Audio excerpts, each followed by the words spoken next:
श्री पुराण पुरुषोत्तमाय नमः। श्री गणेशाय नमः। श्री शिव महापुराण। विद्येश्वर संहिता। प्रयाग में सूत जी ने मुनियों का तुरंत पापनाश करने वाले साधन के विषयों में प्रश्न पूछे, जो आदि और अंत में तथा मध्य में भी नित्य मंगलमय है, जिसकी समानता अथवा तुलना कहीं भी नहीं है, जो आत्मा के स्वरूप को प्रकाशित करने वाले देवता परमात्मा है, जिनके 5 मुख है और जो खेल ही खेल में अनायास जगत की रचना, पालन और संहार तथा अनुग्रह एवं तिरोभाव रूप 5 प्रबल कर्म करते रहते हैं, उन सर्वश्रेष्ठ अजर अमर ईश्वर अंबिकापति भगवान शंकर का मैं मन ही मन चिंतन करता हूँ। व्यास जी कहते हैं, जो धर्म का महान क्षेत्र है और जहाँ गंगा यमुना का संगम हुआ है, उस परम पुण्यमय प्रयाग में जो ब्रह्मलोक का मार्ग है, सत्यव्रत में तत्पर रहने वाले महातेजस्वी महाभाग महात्मा मुनियों के एक विशाल ज्ञान यज्ञ का आयोजन किया। उस ज्ञान यज्ञ का समाचार सुनकर पौराणिक शिरोमणि व्यास शिष्य महामुनि सूत जी वहां मुनियों का दर्शन करने के लिए आए। सूत जी को आते देख वे सब मुनि उस समय हर्ष से खिल उठे और अत्यंत प्रसन्न चित्त से उन्होंने उनका विधिवत स्वागत सत्कार किया। तत्पश्चात उन प्रसन्न महात्माओं ने उनकी विधिवत स्तुति करके विनय पूर्वक हाथ जोड़कर उनसे इस प्रकार कहा, सर्वज्ञ विद्वान रोमहर्षण जी, आपका भाग्य बड़ा भारी है। इससे आपने व्यास जी के मुख से अपनी प्रसन्नता के लिए ही संपूर्ण पुराण विद्या प्राप्त की। इसीलिए आप आश्चर्य स्वरूप कथाओं के भंडार हैं। ठीक उसी तरह जैसे रत्नाकर समुद्र बड़े बड़े सारभूत रत्नों का आगार है। तीनों लोकों में भूत, वर्तमान और भविष्य तथा और भी जो कोई वस्तु है, वह उससे अज्ञात नहीं है। आप हमारे सौभाग्य से इस यज्ञ का दर्शन करने के लिए यहाँ पधार गए हैं और इसी व्याज से हमारा कुछ कल्याण करने वाले हैं, क्योंकि आपका आगमन निरर्थक नहीं हो सकता। हमने पहले भी आपसे शुभाशुभ तत्व का पूरा पूरा वर्णन सुना है, किंतु उससे तृप्ति नहीं होती। उत्तम बुद्धि वाले सूत जी, इस समय हमें एक ही बात सुननी है। यदि आपका अनुग्रह हो तो गोपनीयता होने पर भी आप उस विषय का वर्णन करें। घोर कलियुग आने पर मनुष्य पुण्य कर्म से दूर रहेंगे, दुराचार में फंस जाएंगे और सब के सब सत्य भाषण से मुंह फेर लेंगे, दूसरों की निंदा में तत्पर होंगे, पराये धन को हड़प लेने की इच्छा रखेंगे, उनका मन पराई स्त्रियों में आसक्त होगा तथा वे दूसरे प्राणियों की हिंसा किया करेंगे, अपने शरीर को ही आत्मा समझेंगे, मूढ़, नास्तिक और पशु बुद्धि रखने वाले होंगे, माता पिता से द्वेष रखेंगे, ब्राह्मण लोभ रूपी ग्राहक के ग्रास बन जाएंगे, वेद बेचकर जीविका चलाएंगे, धन का उपार्जन करने के लिए ही विद्या का अभ्यास करेंगे और मद से मोहित रहेंगे, अपनी जाति के कर्म छोड़ देंगे, प्रायः दूसरों को ठगेंगे, तीनों काल की संध्योपासना से दूर रहेंगे और ब्रह्म ज्ञान से शून्य होंगे।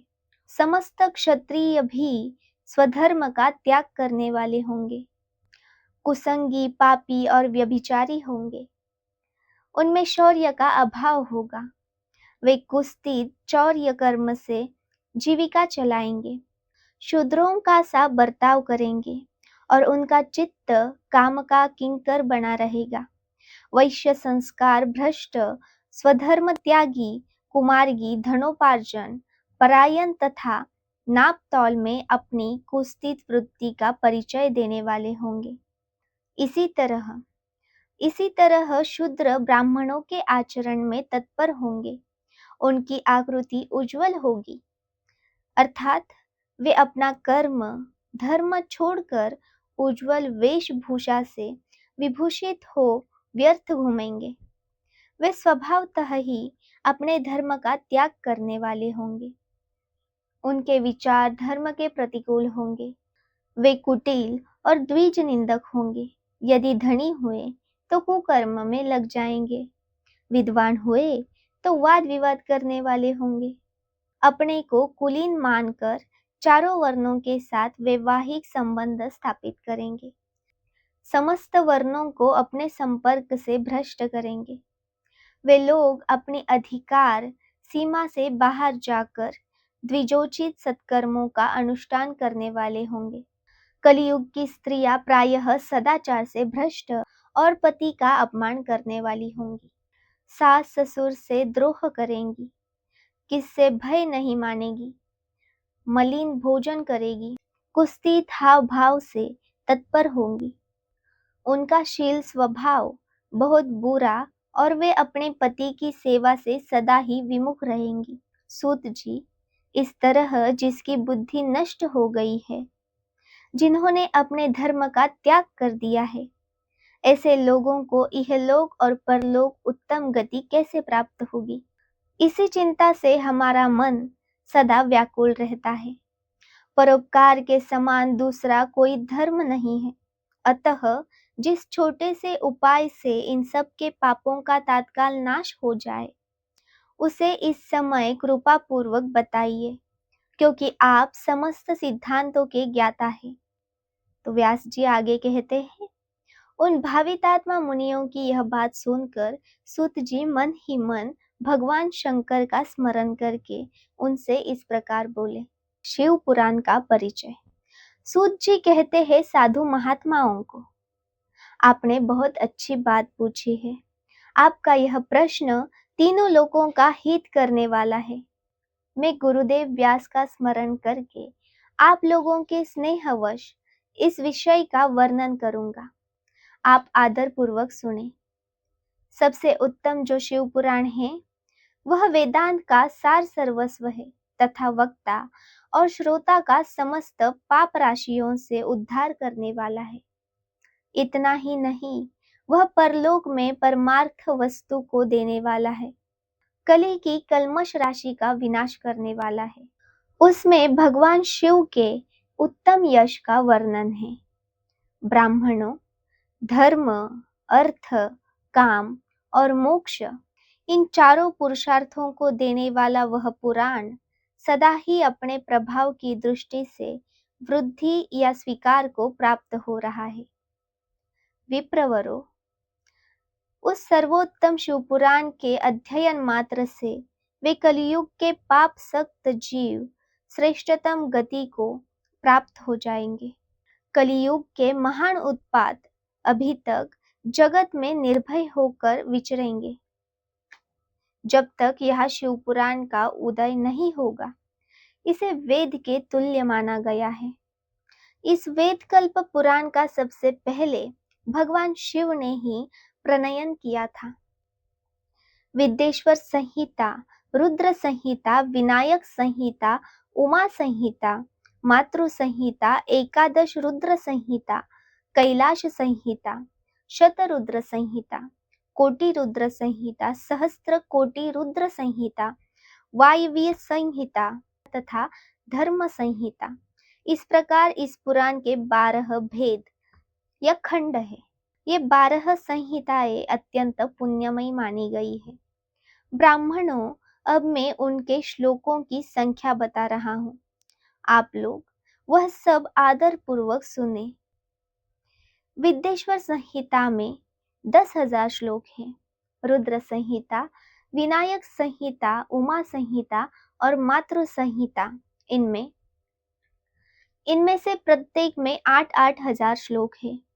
ब्राह्मणों, एकादश रुद्र संहिता में 13,000, कैलाश संहिता में 6,000, शतरुद्र संहिता में 3,000, कोटि रुद्र संहिता में 9,000, सहस्त्र कोटि रुद्र संहिता में 11,000, वायव्य संहिता में 4,000 तथा धर्म संहिता में 12,000 श्लोक है।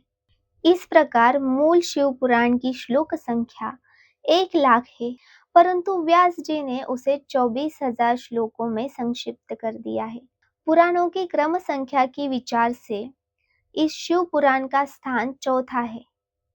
इसमें 7 संहिताएं हैं।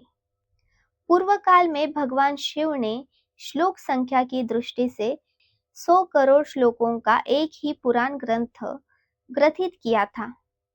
सृष्टि के आदि में निर्माण हुआ वह पुराण साहित्य अत्यंत विस्तृत था। फिर द्वापर आदि युगों में द्वैपायन, व्यास आदि महर्षियों ने जब पुराण का 18 भागों में विभाजन कर दिया, उस समय संपूर्ण पुराणों का संक्षिप्त स्वरूप केवल 4,00,000 श्लोकों का रह गया। उस समय उन्होंने शिव पुराण का 24,000 श्लोकों में प्रतिपादन किया। यही इसके श्लोकों की संख्या है। यह वेद तुल्य पुराण 7 संहिताओं में बांटा हुआ है। इसकी पहली संहिता का नाम विद्येश्वर संहिता है, दूसरी रुद्र संहिता समझनी चाहिए, और तीसरी का नाम शतरुद्र संहिता, चौथी का कोटि रुद्र संहिता, पांचवी का उमा संहिता, छठी का कैलाश संहिता और सातवीं का नाम वायवीय संहिता है। इस प्रकार से 7 संहिताएं मानी गई है। इन 7 संहिताओं से युक्त शिव पुराण वेद के तुल्य, प्रमाणिक तथा उससे उत्कृष्ट गति प्रदान करने वाला है। यह निर्मल शिव पुराण भगवान शिव के द्वारा ही प्रतिपादित है। इसे शैव शिरोमणि भगवान व्यास ने संक्षेप से संकलित किया है। यह समस्त जीवन समुदाय के लिए उपकारक, त्रिविध पापों का नाश करने वाला, तुलना रहित एवं सत्पुरुषों को कल्याण प्रदान करने वाला है।